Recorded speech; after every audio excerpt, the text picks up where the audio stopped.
"Mom, don't worry, it's just regular pasta," my son reassured me as his wife set a plate in front of me. "Eat up," my daughter-in-law said with a sharp tone, her voice cutting through the air.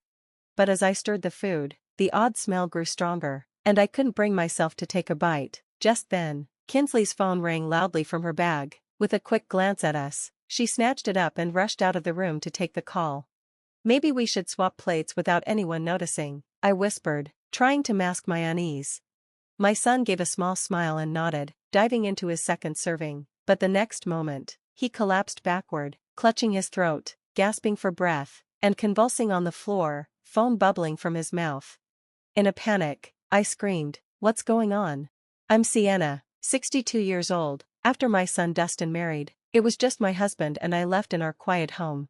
One day, as we were chatting about his new married life, Dustin suddenly looked uneasy and brought up something unexpected. "Mom, the truth is, my wife's cooking isn't all that great," he said with hesitation. "What are you talking about? You should be grateful someone's cooking for you," I chided him lightly.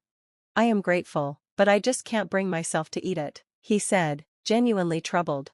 I was taken aback. Dustin had always been easygoing with food, even as an adult. It felt strange to hear him say that. "Well, then come have dinner with us sometime," I suggested casually. "Really? Thanks, Mom," Dustin said, his face lighting up. Seeing his excitement, I thought that maybe it wouldn't be so bad to spend time together. I made the offer hoping to connect better with Dustin's wife, Kinsley. However, Kinsley's behavior turned out to be far beyond what I imagined, and completely outrageous.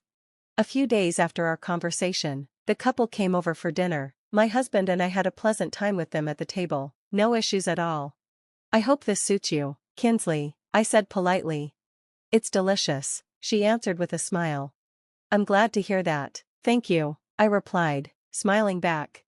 "Dustin always says how great your cooking is. I'm jealous to have such a talented cook for a mother-in-law," Kinsley added, causing me to blush a little. She then said, "I made something for you as a gift." She placed a large container in the middle of the table. "Kinsley, what did you make?" I asked, curious. "It's a French dish called quiche. You've heard of it, right?" she said confidently. She opened the container to reveal a mixture that looked like a cross between an omelette and a pie. The moment it was uncovered, a terrible smell hit the air, making me recoil slightly. The surface was burnt, and the inside was undercooked and gooey, with a strange fishy odor. "You just mix the dough and bake it, so it's pretty easy," she added casually. "Should we heat it up again?" I suggested politely, trying to keep the situation pleasant. "It's fine even cold," she replied dismissively. Reluctantly, I picked up my chopsticks and took a bite. The dough was undercooked and powdery, making me hesitate. My husband put his chopsticks down without tasting it, and Dustin didn't say a word or try it either. Oddly, Kinsley didn't try it either. "Aren't you eating, Mother?" she asked, frowning. "I'm sorry, but it seems undercooked. Could we maybe heat it up again?" I said cautiously. Her expression darkened, and she sighed in frustration. "Forget it," she snapped, slamming the container onto the table. "I never thought I'd be treated like this just for bringing food. Do you think being good at cooking means you can act however you want?" "Kinsley, please calm down," Dustin said, trying to defuse the tension. "Before you complain to Mom, why don't you at least try it? It's so easy to make. I don't need to taste it," she retorted. "Why aren't you eating it then? How can you serve food without even tasting it?" "Try it," Dustin insisted. I never intended to upset anyone, but somehow, I ended up looking rude. I tried to calm things down while they argued, but Kinsley stayed upset and laughed bitterly. Dustin apologized and left to follow her. In the quiet room, I held my head in my hands. At this rate, she'll think I'm trying to make things hard for her, I sighed, looking at my husband. Staring at the leftover food, I wondered what to do next. I wasn't a gourmet cook, just average. I didn't want to make the situation worse, but I also didn't want to cause more tension. I could suggest Dustin cook for himself, but that might hurt Kinsley's pride. As much as he's my son, it wasn't my place to meddle in their household. After talking with my husband, we decided to stay out of it, but ever since, Kinsley had been showing up at our house regularly for some reason. "Mom, could you make lunch and pack dinner for Dustin?" she asked one day out of the blue. The next day, she came over alone, spreading empty containers across the table and asking, "Could you make lunch and dinner for me and Dustin?" Surprised, I asked, Is something wrong? My husband seems to prefer your cooking, so I thought you could cook our meals from now on, she said bluntly. That's a problem, Kinsley. How about we cook together? I suggested. No, she snapped, her tone sharp. You'll just make that face again. You're just making it difficult for me. I was speechless at her insistence. No matter how I explained myself, she had decided I was a difficult mother-in-law. Although cooking wasn't a big deal, it became unbearable to do it every day for someone who clearly disliked me. I considered teaching her a few basic recipes, but she wouldn't even entertain the idea. You're good at cooking, so just make it for us, and please take care of tomorrow's meal too, Kinsley demanded, growing bolder. Despite my attempts to persuade her, she became more demanding as time went on. On days when I refused, she seemed to buy prepared food from the store. Dustin seemed okay with that, and didn't say anything, but Kinsley began to complain. Eventually, she insisted, you should be making my husband's lunch and delivering it every morning. This left me deeply troubled.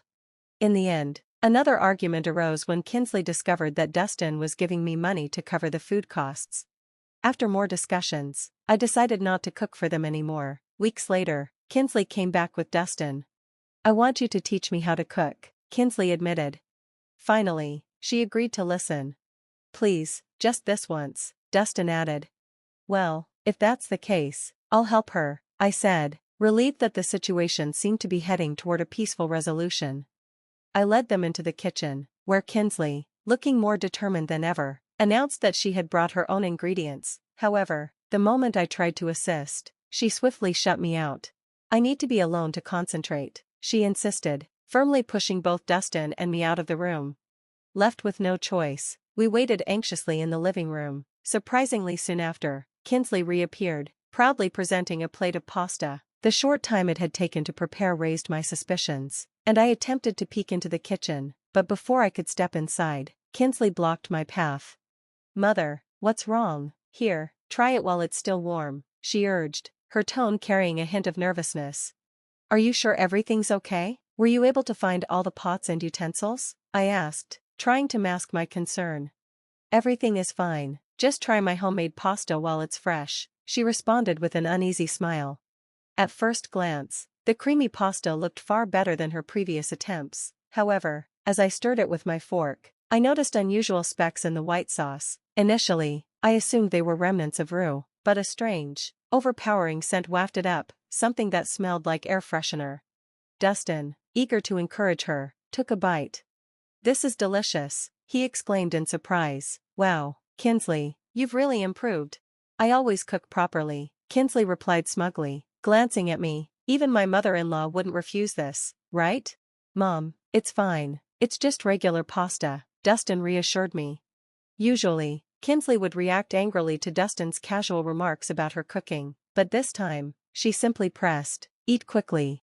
The more I stirred the dish, the stronger the unusual scent became, making me hesitate. Why won't you eat? She suddenly snapped. You're just trying to make me look bad, aren't you? That's not it, I protested. Before I could say more, Kinsley's phone rang from inside her bag. She quickly grabbed it and rushed out of the room to take the call. Seizing the moment, I leaned toward Dustin and whispered, can we swap plates without her noticing? Dustin nodded, taking my plate as his second helping, but the moment he took a few bites, his expression twisted in agony, his body convulsed, his hands clutching at his throat as foam started forming at his mouth. Then, he collapsed backward onto the floor. I screamed in panic. What's happening, Dustin? Hearing my cries, Kinsley hurried back into the room. Her eyes widened in shock as she saw her husband convulsing on the floor. I frantically dialed for an ambulance while she knelt beside him, her face filled with confusion. What happened to Dustin? She demanded, her voice shaking. At the hospital, after having his stomach pumped, Dustin was finally stable. My husband and I sighed in relief, but before we could even process everything, Kinsley stood before us, her face pale. Why? She muttered under her breath. It was the same question she had asked when Dustin collapsed. What do you mean, why? I asked cautiously. How did this happen? Why Dustin, how could this happen? She repeated, more frantically this time. Kinsley, please calm down, I urged, but what she said next sent a chill down my spine. It should have been you, she blurted out. Did you force Dustin to eat it? My husband's face darkened. What did you do, Kinsley? She let out a bitter laugh. You insulted my cooking. I just wanted to teach you a lesson. My heart pounded. What do you mean, teach me a lesson? It's your fault Dustin won't eat my food. He's always on your side, she accused, her voice laced with resentment. Dustin and I had never intended to hurt her feelings, but clearly, she had taken things to an extreme. So, you deliberately put something in my food? I asked, horrified. Kinsley smirked. If you weren't around, everything would be peaceful. The room fell into stunned silence. It turned out that the foreign substance in the pasta was detergent. Thankfully, Dustin survived without severe harm, but the situation could have been much worse. I shook my head in disbelief. If you wanted me gone, all you had to do was improve your cooking. Kinsley's expression twisted. But as long as you're alive, Dustin will always side with you. Her complete lack of remorse made my stomach churn. My husband, who had been quiet until now, finally spoke in a firm voice.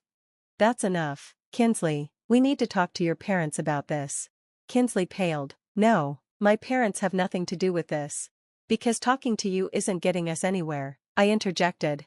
After Dustin was discharged, we arranged a meeting with Kinsley's parents. Her mother, Sadie, arrived first and bowed deeply in apology. I am terribly sorry for the trouble my daughter has caused you, she said sincerely. Oh, there's no need for, Dustin began, but Kinsley cut him off. That's right, it's my mother-in-law who should apologize, she snapped.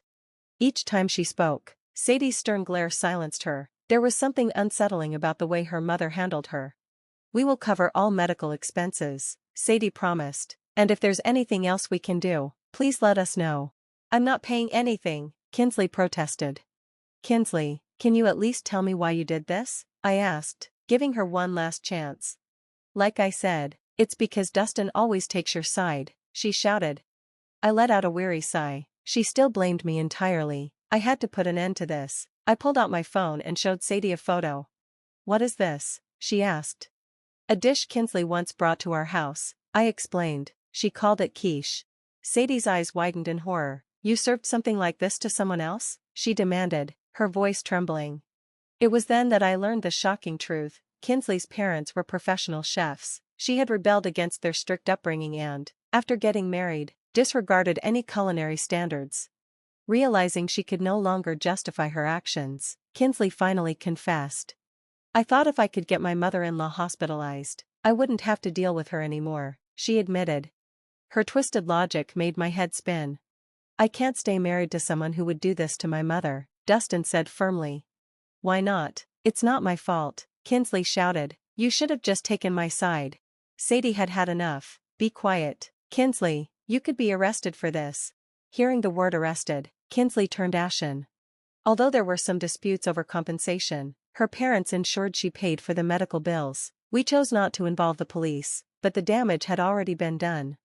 Later, I found out that Kinsley's father, furious at her disgraceful actions, had taken her back home. He was now putting her through rigorous culinary training, forcing her to learn the basics from scratch. As for Dustin, he decided to take responsibility for his own meals. Inspired by everything that had happened, my husband also became interested in cooking, and now, the three of us often cook together.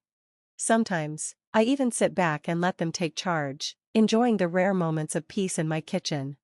Thank you for watching. See you in the next video. Stay tuned.